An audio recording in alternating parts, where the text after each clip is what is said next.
Well, good afternoon. Hopefully, everyone hear me okay? Yeah. Welcome to it's a penultimate session, or is there two more? So the penultimate session then.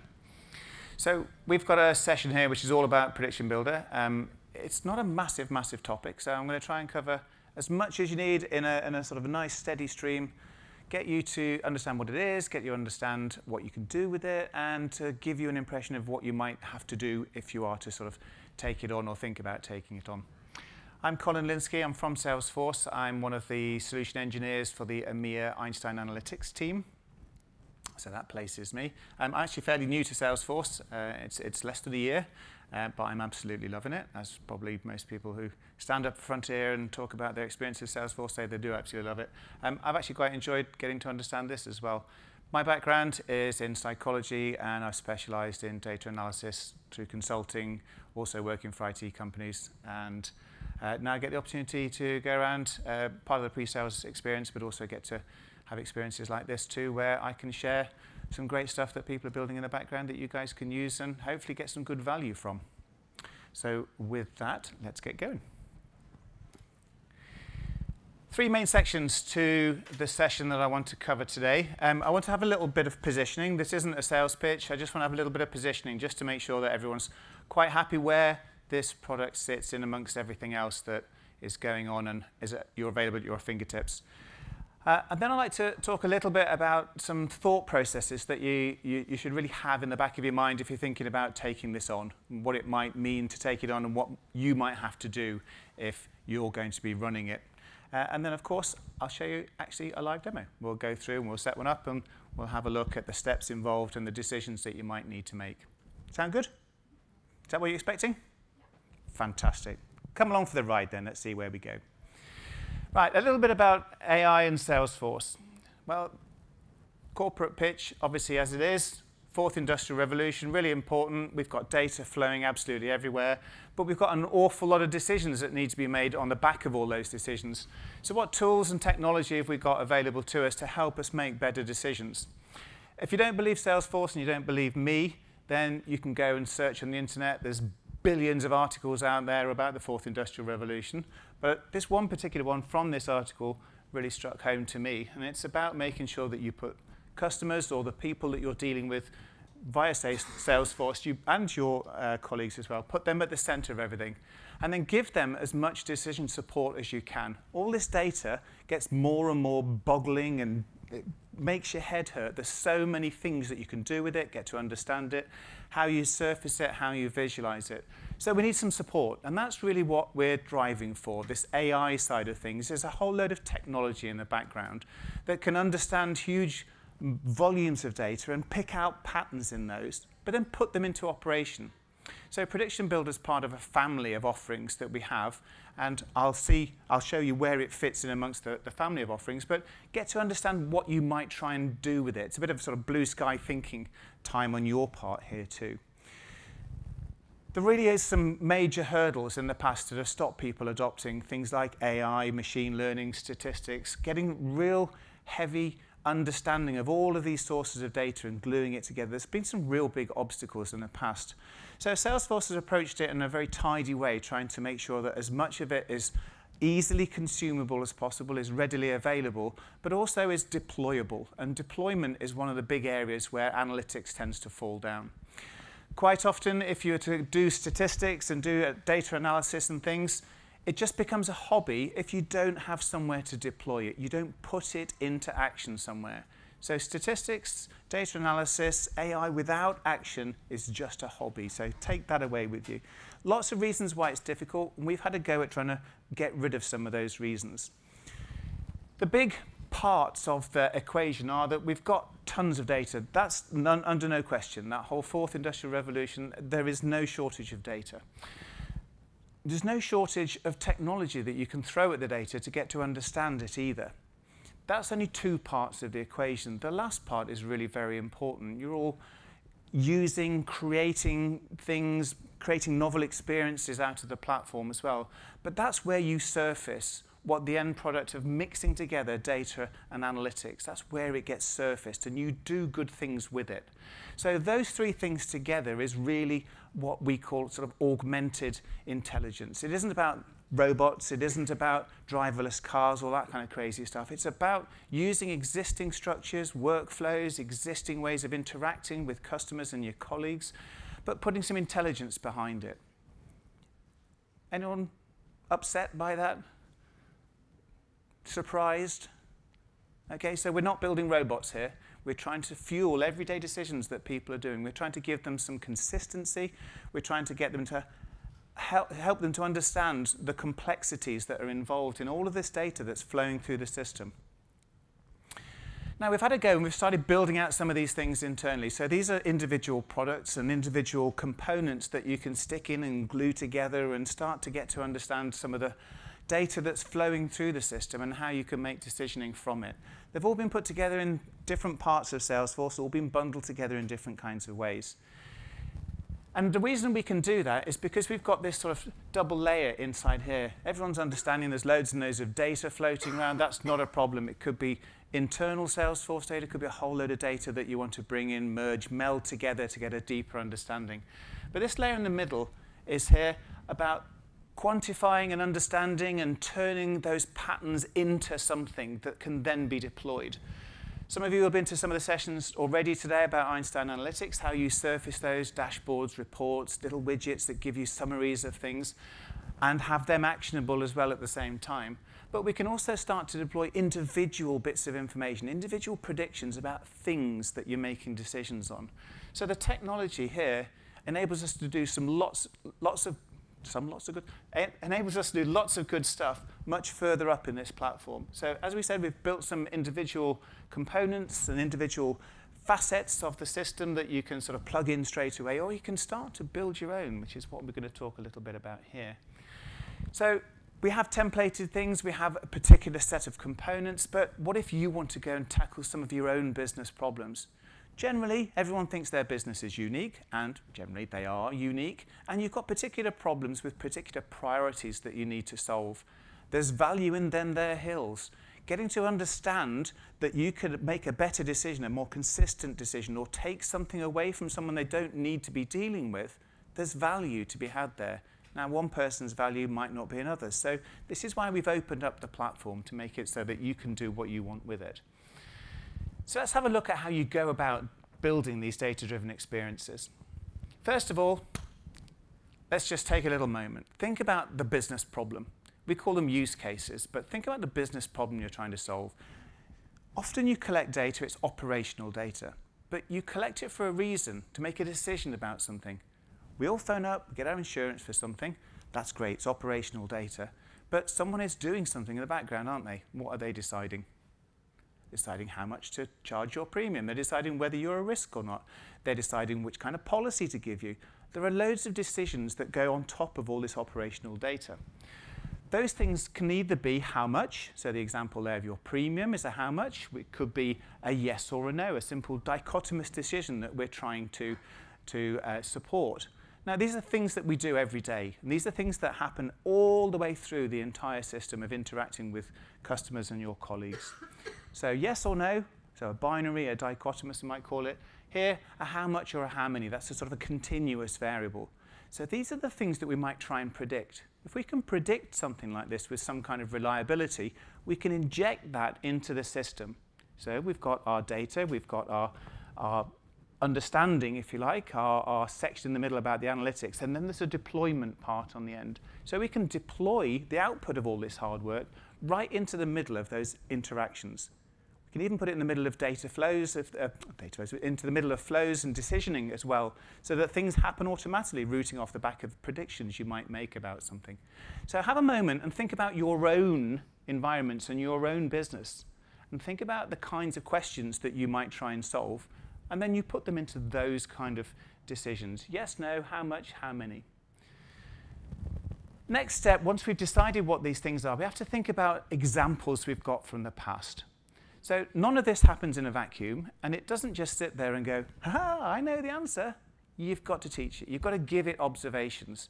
So we need lots of historical data to have a look at what's been happening in the past. Now, humans are great at making decisions. That's what we do. Every single moment of the day, we're making decisions about all sorts of things. Some are so unconscious we don't even know about them, but all the time we're making decisions. If we were like computers, we'd be storing that data away, and we'd be refining our decisions based on an understanding of our data. It's way too difficult to do that kind of stuff. Computers are brilliant at it. So all this data that's been stored away is there with all of those patterns in it, but we've got to get those patterns out. That's what we've got to do. So we give it a load of data. Now, not every row of data is going to be equal. Some things that have happened in the past are examples of something good that's happened. Some things that have happened in the past are examples of bad things that you want to avoid or are costly. So we get lots and lots of examples of those. And then we get a lot of other data that we might think, that doesn't fit solving anything to do with my business problem. So put that to one side. We've also then got a load of data that we might want to make a prediction on. So now we're building this predictive model based on an understanding of good examples, bad examples, and then applying that to new records or existing records that haven't had the model built on them. With me so far? So your job in this is a bit like a sort of a really, really, really pathetic video game. Your job here is to start building things like formulae to enable you to come up with your, let's go on to the next one, your field that you're going to use to help to define your problem. We come up with things, so take an example of someone that's closed a bank account, really simple, or closed a phone contract. We look back in history, we get a load of people that have closed their accounts, perfect, we've got a load of data about them, and we collect all sorts of information, and we can cast our data, and we can buy extra data, anything we think might be useful to understand why they closed their account. We've got a load that have still carried on. They've taken out their account. They're still happily doing all the things that they do in their account. We've got a load over there that we don't really know anything about. Maybe these are the ones that we actually want to score. These are the ones that have maybe just arrived. They've just bought their contract. They've just opened their account. But we want to make some decisions about them. How long are they going to stay? Are they going to cause us a load of bother? Are they going to create a load of service cases? Are they going to cost us a load of money? So these are people we want to make a decision about so that we can help them have a better experience, help yourself be a better business. We've got a load over here that can be completely irrelevant for 1,000 reasons that you wouldn't want to look at them in either of these other three buckets. Happy? So we now have to think about the business case, what we're going to do in terms of the thing we're going to try and predict as part of our decision, and now we have to go find some records. So we have to find some data in amongst there. Now there can be either a little bit or a massive load of data mangling that goes on in the background. It's entirely up to how much you understand what the business problem is. Generally, this kind of tool is very good for sort of rough approximations. We call it proxies. So often you don't get the real behavior. You don't get the opportunity to pick up the phone and say, why did you close that bank account?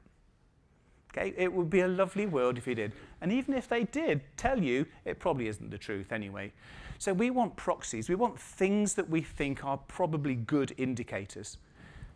This kind of methodology is quite rough and ready sometimes because of the kind of data that you actually have. The reality of life is that you haven't been collecting the data to try and work out whether someone is or is not going to close their bank account. You've been collecting data to help service their bank account. So we try and find things that might be indicative patterns, and then we can create those bits of data, and then we can give that to the model. And then the model then says, actually we give it to an algorithm, and then the model comes back at the end of it. The algorithm says, yeah, I think I've got a pattern here. I think I can see a relationship here, and I can see a relationship here. But for this group, this is really important. And this group, that's not important at all, but this is really important. It can find all those subtle patterns that we would take forever to try and do, and we particularly are rubbish at doing it in things like Excel and stuff like that, which is our go-to choice for trying to do data analysis. So we give it to this big old machine and let it whir away and do its crazy stuff. All right. The next bit, all about the machine learning in the background, all about all of the statistics, I am not going to teach you about. It's Friday. We don't need that kind of abuse on a Friday afternoon, do we? You guys can go to the website, and we have made everything we're doing totally public. Even our competitors can sit there and read all about it. So I encourage you. I actually could understand quite a bit of that. It's really, I think, a brave move to show everybody exactly how we're doing what we're doing. This will continue to grow. We get more algorithms. There's some in the wings now that are just in beta. There's going to get more and more and more depth to the kind of problems that we can solve using this. Go back to that layer we had, our analytics layer. We've got a few different tools that are packaged up for you to sort of solve your own business problems. Prediction Builder is the one that we're going to be talking about. It sits on the core platform, the core Salesforce platform. Sitting on the side of that, in a cloud of its own, the analytics cloud as it's called there, are two other products that relate to the whole process. Stories are like a sort of a prediction builder on speed and acid and all other kind of crazy things going on. This is a sort of fairly self-contained prediction mechanism. It's available to admins, really. You wouldn't really give it to anybody else. But the idea is that you give it to admins because it appears under setup. That's why it's appearing as admins. But also, we've taken away a lot of the hard work, a lot of the decisioning that needs to go on when you're doing complex data analysis. If you want to get really stuck into understanding what the issues are in your business problem and get to understand at a real fine grain what those patterns are that are driving people to close their accounts, and I urge you at some point it would be a good idea to find that so that you can then turn that problem around, we've got another set of tools. So inside Einstein Analytics, which I know some of you were looking at earlier on, we have a thing called stories. And these stories allow you to understand the fine patterns, the fine graded patterns in those outcomes that you're looking for. We also have Einstein Analytics itself, which is a container for this, but also something in and of itself is a really important part of the process. Surfacing the information about your predictions is really useful, but going back and checking that your predictions were accurate, I'd say that was a pretty good thing to do. Don't just go and blindly turn it on and then change the world, because you might be making a poor decision. So having something that shows people it's working, having something that allows you to track things over time, having allow you to visualize what understanding that prediction was all about is really important. So I think they work as a really nice suite. They're packaged together in terms of Einstein Analytics as one sort of part that you sort of see and you recognize. This bit is sort of quietly hidden away. Unless you're an admin, you don't get to see it. So it's not got a big brand. It's not showy or anything like that. It's sort of quietly little robust little tool in the background. This is the base that you start off on. You can add this one on if you like to as well. Or you can actually just go and get this model building side of things where you don't, and I would encourage you to keep with the analytics, the dashboarding, the reporting, those kind of things. You can actually just get the little prediction engines if you want. Einstein Analytics, as I mentioned there before, its primary focus is about surfacing complicated data in a way that's incredibly easy to consume in an environment that is perfectly acceptable to the communities that need to use it. If you've got something that's heavyweight, statistical, trying to come out with all these predictions, that's usually something that gives you a headache, and that's usually something that you don't want to surface anywhere. So you would restrict what you were doing down in terms of stories and things down to a limited number of people. Einstein Analytics, brilliant for spreading and disseminating that information. Einstein Analytics Stories, it's a limited number of people that go and do the model building and do that decisioning and decide what fields to include and how to mangle those fields so they are good representations of that behavior you're looking at. And Prediction Builder, which we're going to have a look at in more detail. What's really nice about this one is it's very Salesforcey. So because it's admin focused for the user group that will be actually going to be using it, and because it's glued together with bits of Salesforce, it's very Salesforcey, so very easy to adopt. So anyone who's already using Salesforce, this is a kind of it's a bit of a no-brainer to be able to turn this on and start working with this, because it's all concepts that are very familiar. You need to understand a little bit about data modeling and that kind of stuff, but most of all, you need to work with, let's say whoever's doing it, needs to work with the business. So understanding what the business issue is, understanding how that might be cast in terms of the data that you're having and those outcomes you're modeling, but also choosing what kind of predictor fields you might put in. So it's a combination of technology plus you've got the admin who's going to be pushing the buttons and doing the things, but business is a really important part of this process. When you're looking at stories, that tends to be a bit more data science-y focus. You give that to people who really understand about data science. Right, should we have a look? Yep, let's have a look. All right. Wouldn't it be great if you were managing all these bills and invoices you were sending out? Wouldn't it be great to know which ones that you'd sent out might cause you a bit of heartburn later on because they weren't going to be paid on time? Be nice, wouldn't it?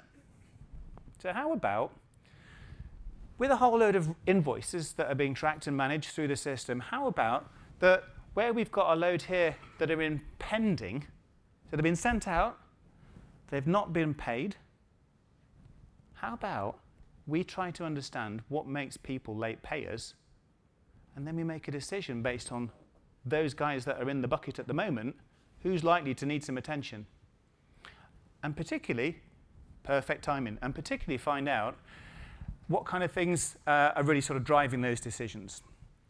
Okay, let me flip over and let me show you Prediction Builder.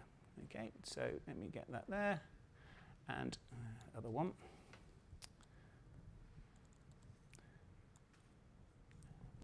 Excuse me, I've hidden it away from myself.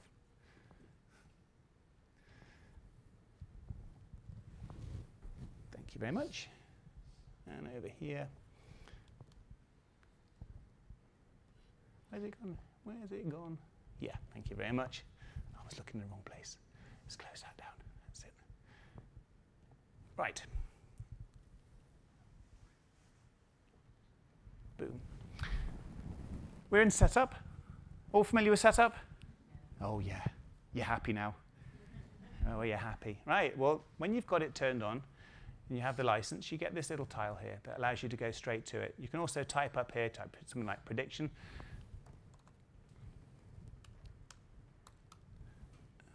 If I can spell, use my glasses, all of that would be good. My screen's gone about this big. It's really tiny. Right, so you can get Prediction Builder, or you can just press on this one here. Right, so I've got an example one here, rather than getting you to run it. It can take minutes, hours. So I'm not going to actually run one in front of you. I'm going to go through and set one up. So here's one I've actually created earlier. I can clone this one, or we can just go and set one up. What do you want? Let's set one up. Right, so Wizard guides you through it. So as an admin, you're not trained in statistics. You're not there being paid to be a data scientist. So you want something nice and easy to step you through it. So let's call this one payment. I am going to have to take these off. It's far too small. Payment modeling. We always, of course, life is just life. We need an API name in there as well so we can keep track of things in the background. And we'll press next. Now, I mentioned before, those who were keen-eyed and spotted it, that we can look at objects and custom objects. So this model looks at an object and looks at all of the fields that are available on that object, both standard and custom, and then the model sits on top of that object. So you're already starting to smartly think, if I need to get some data from somewhere else, I need to get that into that object so that I can start to include that. So a little bit of data work, a little bit of preparation needed on that. We're going to go to invoices. And you can see that's a custom object here. And we're given an option then. So remember that decisioning we had to do about what kind of data we wanted to include and exclude? Well, first we're given a decision, do we want to get rid of anything? Well, I probably do, in this case, want to get rid of something to do with their, where are we here, status. Yeah, not status, auto pay. If they've got it on a direct debit, are they likely to default? It's too late in the afternoon for this, isn't it? You want to be fed. You don't want to be giving questions and answers and things. So here, by default, it's just come up and it's picked up with a false anyway. But those who are already on that scheme, let's get rid of them. Anything about their behaviors we're not interested in. In fact, the behavior we're really interested in is getting those who are not on auto payment. That would save us an awful lot of bother. That's another business problem. So we'll say next to that. And now we've got to go and find something that we're actually going to go and predict. So we're going to try and predict late payment. And we'll see here, there's a little beta here. So this is bringing these new models in. That's how you'll see them start to emerge, these new kind of predictive models. You'll see them appearing in this list. They'll just pop up, and then you can get some help and some understanding and go back to that transmogrify and get to understand what it is. We're actually going to go and try and predict this checkbox here. We're now given an option. Do you remember our quadrant that we had of our different kinds of records that we need to? Well, lots of nods. You've been paying attention, I can tell that. That's good. That's good. So we're going to actually have a look at our payment status. Where are we? Invoice statement. I'm burbling in the front here like a loony. Right, invoice status. And here I've got to choose, one's paid on time. They're good examples. These are the things that we want to get a good example of.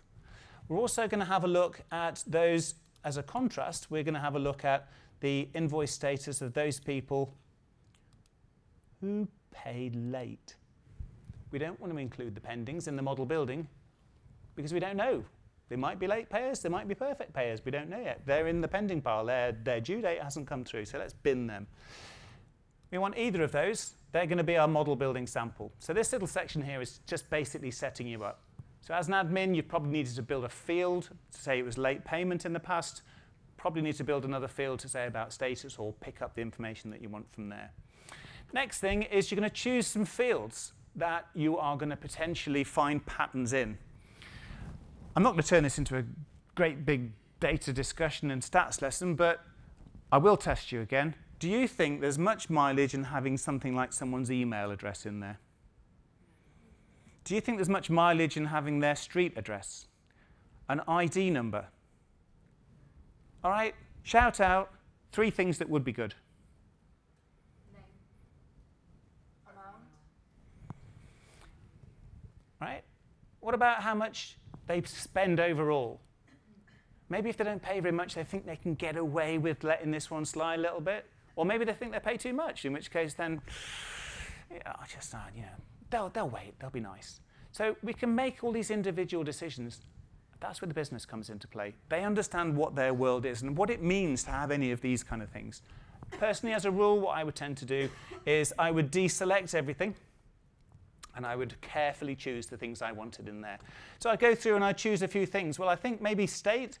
Maybe there's good states, that's American data. Good states, bad states, I think I might have that. I'm not going to include the auto pay. Why wouldn't I do that?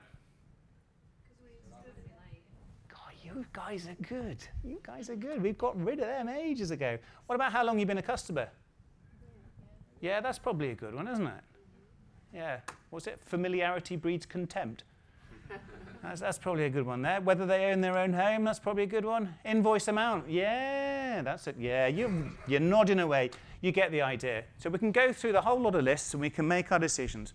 We don't know whether there is a predictive pattern in there or not. That's what the machine's going to do for us, okay? I'll not grind that through to the end. You get the idea. Now, where am I going to get my predicted value from? So I'm going to have this one. I'm going to call this one a late payer score. Of course, we get an API name with that. I press OK to that. I review what's going on, and then I'm a data scientist. I send that off. That will go away and do its thing. Right, so there it is. It's in the pending queue. It'll come back at some point. Let me show you what happens, Blue Peter style, when one's been run earlier. So we get this result back that tells us overall, so just a couple of minutes to go, overall, how good's the model? Read the transmogrify thing, and it will come back and it will tell you exactly what all of that means. But here we're saying, overall, not bad. It's not brilliant. If it was 100%, I'd run for the hills. I'd think, that's actually rubbish. I've got something in there that is probably highly correlated to the thing itself. OK, that's probably a rubbish predictor. Like, how much money was it? You know, no, that's not. Anyway, so you get these previous late payers. Oh, hang on, that's interesting. There's serial late payers out there. We can go in and we can have a look at the individual bits of information as we go through. And we can find out a little bit, not the world's chapter and verse about the model, but we can get to find out some of the things that are really driving what that predictive model is built from. So we can start to understand a little bit. If you want to understand more, that's where stories come into play. So in Einstein Analytics, if you want to understand an awful lot more, that's where stories come into play. OK, that's a rough sort of view of the model, but what's the important part? What's the bit you've really been looking forward for? It's the really boring numbers bit, isn't it? Right, so the really boring numbers bit is over here. And we'll see that we've got favourite listing. We're back in comfort zone again. Fantastic, we've got a listing, but look over on the far right-hand side. I'll see if I move slowly enough for the cameraman. He's not paying attention. Over the right-hand side here, we've got our scores. So this is from our pending lot. We're now using that model, giving people a likelihood that they're going to be a late payer. I might put a cutoff somewhere and say, look, anyone over 20, anyone over 30, 40, whatever it might be, I'm actually going to go and pursue them, and I'm going to pursue them really nicely, in a nice kind of way. Or you might choose to do something completely different. It's entirely up to you what you do with it. This is the decision support. Now you build business process around the whole thing. OK, last slide. Oh, my goodness. We've reached that point already. We're about to part company. Here it comes. So can you find out more about it? You bet your buns. You get these slides, so just click on that. Dig around in the references. There's some trailheads in there as well. Have a look at those. So really, what does it all mean? What are the key things that we want to have humming in your ears as you go through the door, walking out of this? Run by admins, but it's taking an awful lot of what is done by a data scientist and packaging it up, taking away that complication. Remember those blue bars about why AI is difficult to deploy?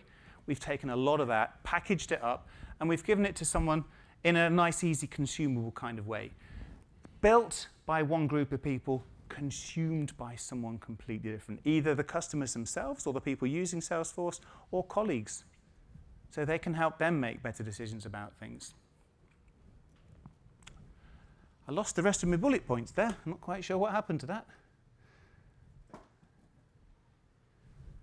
There we go. Where's my little bullet points? There we go. Right. Got to work as a team. Absolutely got to work as a team. Can I just get 3 more points? Right, so absolutely work as a team. It's a multidisciplinary kind of approach. It's not an admin job that sits there and goes, I'm in a darkened room, I can solve this problem all on my own. That just never works. It's a team approach. I hope you saw by that process of actually looking at a live piece of software, there's actually not that many steps involved. Bit of data prep work, making sure you understand the business problem. Those can take a little bit longer, but actually setting up the model and running it, child's play. Single model per object. You can have as many models per object as you want, and you can have your whole system supercharged by having lots of models across lots of different objects. So you reuse the whole process, and then you can start to activate big chunks of your Salesforce environment with intelligence. Think about the model building and the scoring. Split those two things apart. That's really important that you split apart those records in that kind of way. It's great. This thing scores on its own. You don't have to go in and say, go score. It just takes care of itself. It also does better than that because it will refresh itself as well. So it will go back and then get the next load of data that's all been coming in over time, and people have moved on and some people have left, and it says, OK, I'm going to find if there's any new patterns. Goes and rebuilds itself, gives you the opportunity. You can put that into production. Bob's your uncle. And you can have it as part of a wider scheme as well. So what we're talking about with the stories, then you can deploy the whole thing together. So that's me. Hopefully, that has given you the answers to the question of what is Prediction Builder, how does it work, and why would I use it?